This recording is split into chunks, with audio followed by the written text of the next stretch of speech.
तो आज मैं आपको एक अनोखी रहस्यमय कहानी सुनाऊंगी। अगर आप चैनल पर नए हैं तो अभी सब्सक्राइब कर ले, क्योंकि यह मेरा दूसरा नया चैनल है। तथा कहानी पूरा देखे, अंत में एक अनोखा रहस्य छुपा है। धन्यवाद। तो सुनिए। काशी नगरी के पास एक छोटा सा गांव था, जहां माधव नाम का एक कुम्हार रहता था। माधव अपने हाथों से सुंदर मिट्टी के बर्तन बनाता था, लेकिन उसकी सबसे बड़ी लगन भगवान शिव की भक्ति में थी।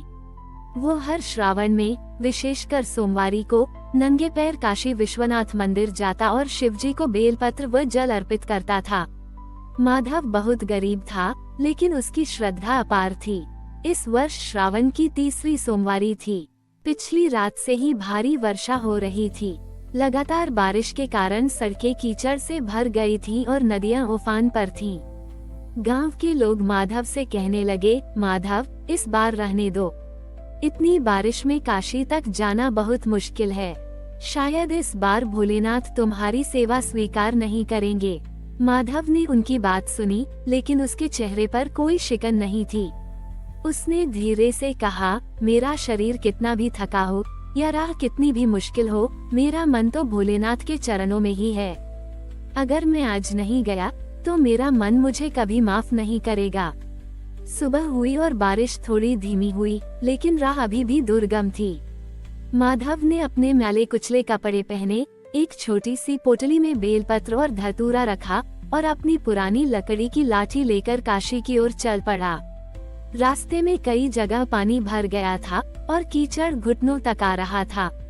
माधव कई बार फिसला, लेकिन हर बार संभल कर फिर चल पड़ा। उसकी एकमात्र धुन थी काशी विश्वनाथ। चलते चलते दोपहर हो गई।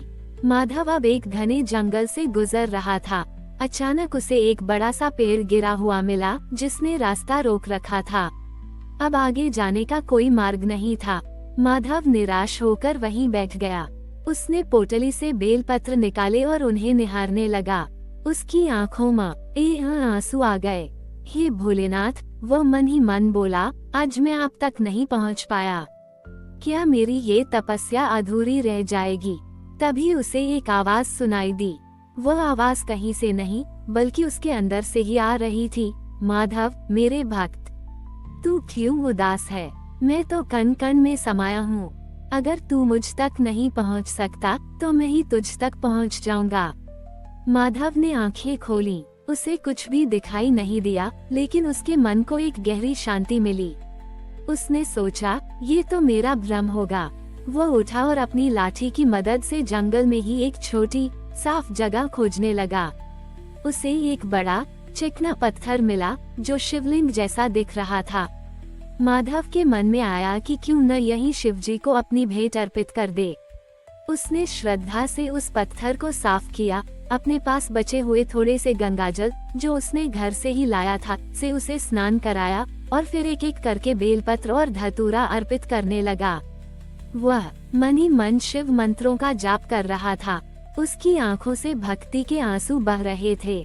जैसे ही उसने आखिरी बेलपत्र चढ़ाया, सूरज की किरणें बादलों को चीरती हुई ठीक उस पत्थर पर पड़ी और उस स्थान पर एक अद्भुत चमक फैल गई। माधव को ऐसा लगा जैसे स्वयं भगवान शिव उसके सामने प्रकट हो गए हों। यह एक अलौकिक अनुभव था। उसने अपनी आंखें बंद कर ली और शिव की महिमा में लीन हो गया। जब उसने आंखें खोली तो चमक जा चुकी थी, लेकिन उसके मन में एक नई ऊर्जा और शांति थी।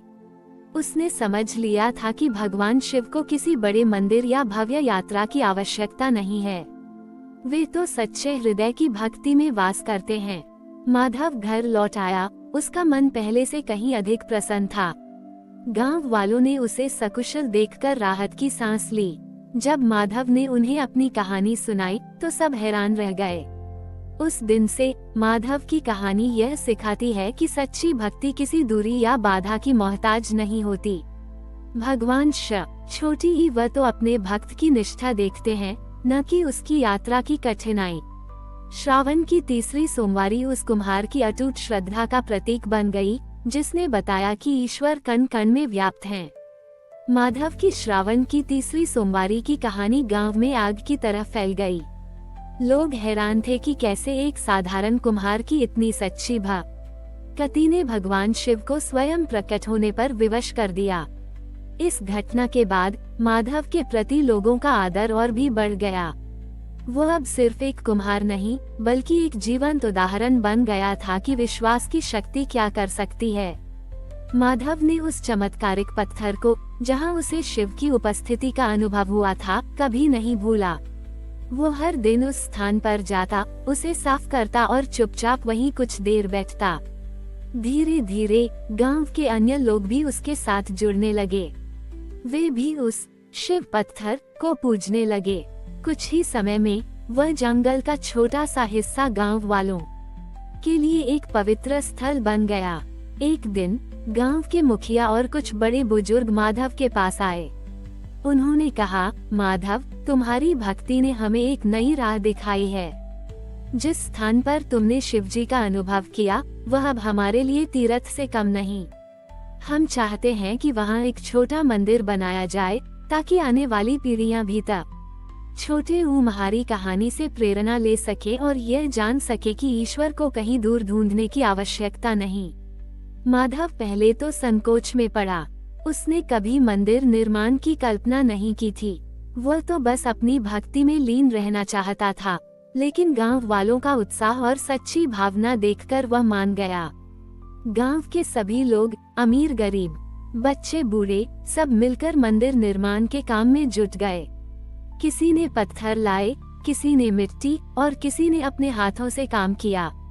कुम्हार माधव ने अपनी कला का उपयोग करते हुए मंदिर के लिए सुंदर मिट्टी की मूर्तियां और सजावटी वस्तुएं बनाईं। अगले श्रावण तक उस जंगल के बीचों बीच एक छोटा पर भव्य शिव मंदिर बनकर तैयार हो गया। यह मंदिर किसी धनवान के दान से नहीं, बल्कि गांव के सामूहिक प्रेम और विश्वास से बना था। मंदिर का नाम माधवेश्वर महादेव रखा गया ताकि माधव की भक्ति को हमेशा याद रखा जा सके। श्रावण की पहली सोमवारी को मंदिर का उद्घाटन हुआ। उस दिन गांव में उत्सव का माहौल था। दूर दूर से लोग आए।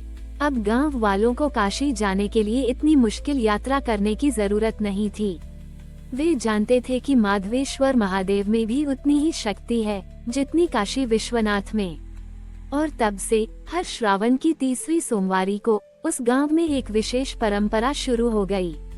उस दिन गांव के सभी लोग, विशेषकर युवा, माधवेश्वर महादेव मंदिर तक पदयात्रा करते हैं। उस मार्ग से गुजरते हैं जिससे माधव उस तूफानी दिन में गया था। वे उस स्थान पर रुकते हैं जहां माधव को वह चमत्कारिक अनुभव हुआ था और फिर देर पहुंचकर भगवान शिव को जल चढ़ाते हैं। ये यात्रा उन्हें माधव के अटूट विश्वास की याद दिलाती है और सिखाती है कि सच्ची भक्ति किसी भी बाधा को पार कर सकती है और ईश्वर हमेशा अपने सच्चे भक्तों के करीब होते हैं। माधवेश्वर महादेव का यह मंदिर और तीसरी सोमवारी की यह पदयात्रा आज भी गांव में आस्था और विश्वास की एक अमर ज्योति जलाए हुए है। हमारी और भी आध्यात्मिक एवं अनोखी कहानियाँ देखने के लिए हमारे चैनल पर जाएं तथा धार्मिक एवं पौराणिक अनोखी कहानियाँ हमारे चैनल पर है। कृपया जाके देखें तथा हमारे चैनल को सब्सक्राइब करके रखें और वीडियो लाइक जरूर करें। धन्यवाद।